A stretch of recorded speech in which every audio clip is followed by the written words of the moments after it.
emotionally connected to your plants? As if in the process of caring for them, they as well are caring for you? What about planty DIYs and thrifting for plant items? If I have your attention, then the Plants by Wade Lee podcast is for you. Join me, plant friends, as we dig deep and experience the magic of plants.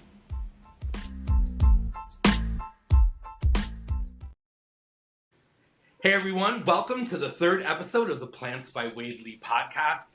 I am with my dear lifelong friend Laura from White Feather Organics. We're going to talk a little bit about what she does in Wisconsin on her farm. And welcome, Laura.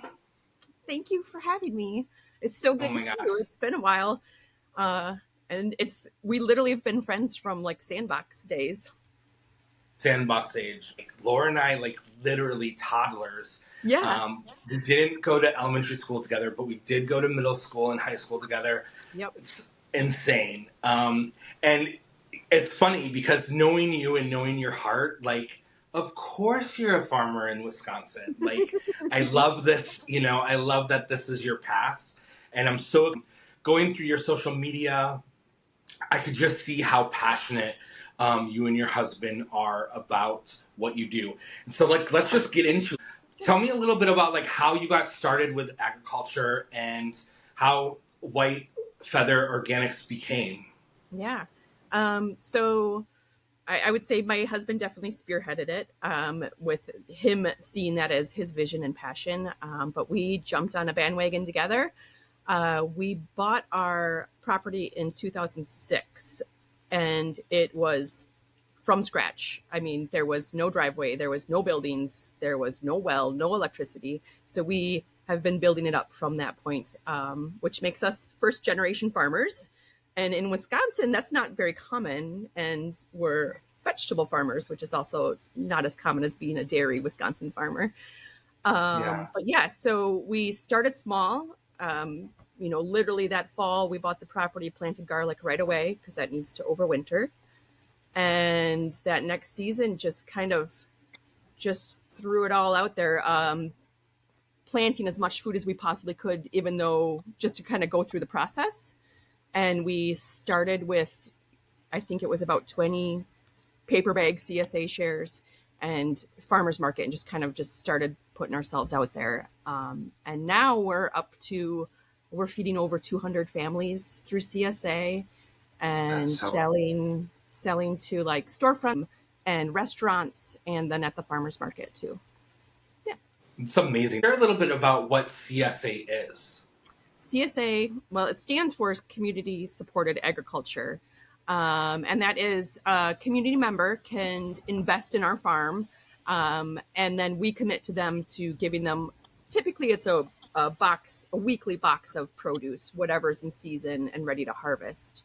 And the nice thing about it is, people are entrusting us and they pay at least some ahead, and that helps us with our expenses. Seed costs are only increasing, but then equipment and whatnot to get our season rolling. Feeding 200 people, it's a huge job. So you're constantly working. Most definitely. Yep. When I was waiting to have the call with you, I was pulling trays for the germination chamber. And are these microgreens behind you? Yeah. So behind me, we've got definitely microgreens. That's a year-round production that we do for those. But then we also have some onion starts, the little grassy guys there, and our onion seeding is covering a lot of those tables. Awesome. We have some early lettuce to put in the high tunnel and some other early herbs and stuff. Mm-hmm. Yeah. So this greenhouse is being utilized year round. This is a year round. So it's a greenhouse versus a high tunnel. It is temperature controlled, so that it's heated, and most of our production in here is tabletop. We have some large pots of herbs like sage and rosemary and whatnot also. But yeah, this is our year-round. There is lights in here also to supplement for Wisconsin winter. It's very dark, and we need a little extra light boost during the winter season. You are utilizing everything in your farm, from the fertilizer, from the chickens, and So we try to source as much as we can, if not making on-farm production between the animals and them being moved throughout the garden beds and the fallow fields. But we make our own compost.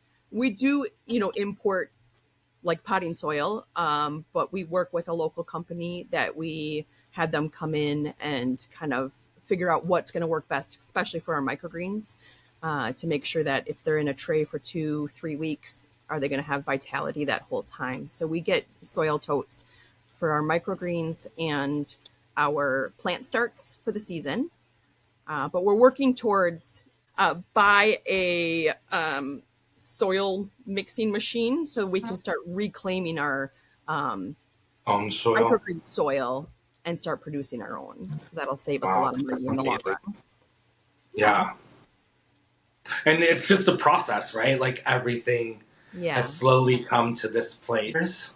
18 years to get to this point. Yep. Yep. And so Yeah. it can keep growing from here. Yep. And you're producing greens and potatoes and The full gamut. everything. Pretty much everything Yeah. you can grow in Wisconsin. We do grow, yeah, Corn. sweet corn, potatoes, peppers, tomatoes, celeriac and celery, kale, cabbage, broccoli, cauliflower. I mean, you really go through That's the whole amazing. list. Yeah. Yeah. Yeah. Um, Tell me a little bit. I was reading on your website about the Pitch a Tent fundraiser. Oh, yeah. So a few years back, we built a pizza oven on site, a wood fired pizza oven. I shouldn't say we because I didn't build it. My husband and another kind of business partner built it. And we were doing, and we're bringing it back, but we were doing on the weekends pizza on the farm. So you come on out, you can just put in your pizza order, and we were making the dough, the sauce, all the vegetables, of course, are farm based, and then firing up these wood fired pizzas. And it was very well received by the community. We had like a circus tent for shade Yeah. with picnic tables, but the circus tent kind of blew apart at the seams. So we were raising money. People were coming out and just giving donations. We were feeding them pizza. And we raised enough funds so that new tent is in order. Yeah. Oh, awesome. That's so awesome. And you do these kind of events all, yearly. Well, throughout the summer, but it's also, we like to provide it for our CSA members because it really helps them come to what we call their farm. Like, come on out to your farm. You're part of this. We'd like to provide you with, food and a meal, a tour, a farm tour to kind of see how things are growing, and really providing community involvement, which is important. Yeah.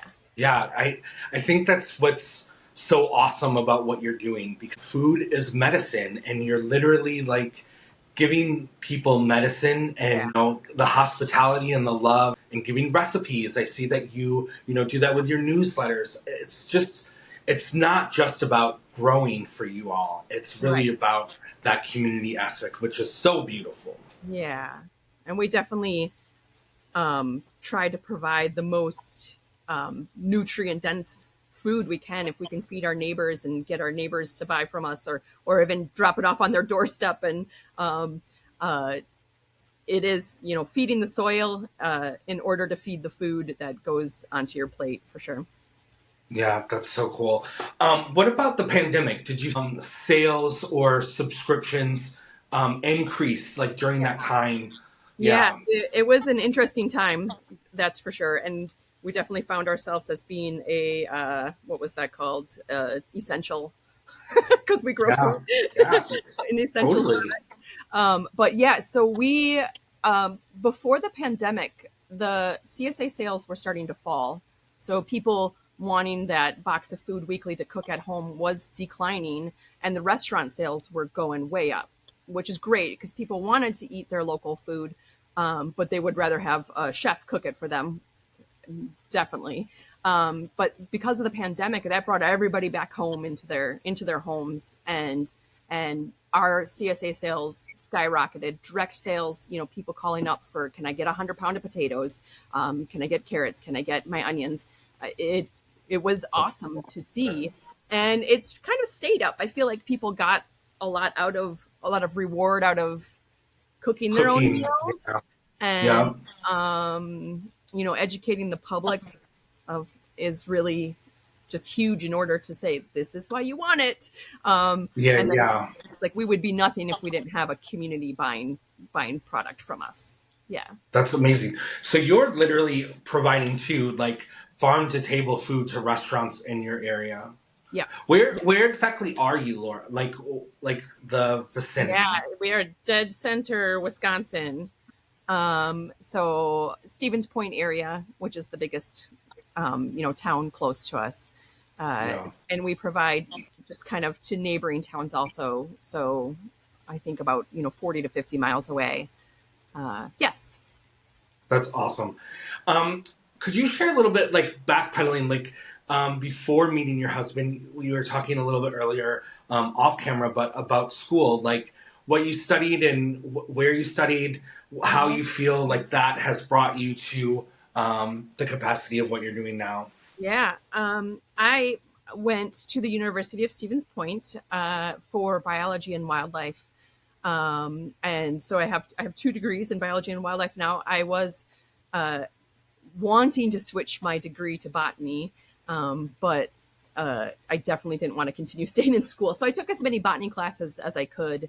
And that is during that era is where my husband and I met, and he was already, I'd say, headfirst into wanting to grow food organically, and kind of just introduced to that CSA model, which has really been a backbone for our farm. Yeah, so I also homeschooled my children when they were young, and one of them for a while. So having that degree definitely helped there also. But uh, pertaining to the life on a farm, it's essential. Yeah. I mean, what a way to learn about life and schooling than growing up on a farm. Yeah, that is huge. Like, To be able to raise your kids, to like have a job that you can, I don't have to depend on daycare. We could have the kids with us all the time. I think they got a lot out of it. yeah, I mean, growing up in Wisconsin, like neither of us grew up on a farm, right? Like everyone assumes, like, oh, you grew up on and I'm like, no, I grew up in a truest town. Like there was Right. farming all around, but Just um, tourism. back then, did you think about this? Like your senior year, like going into college, like you Well, were already had I a heart.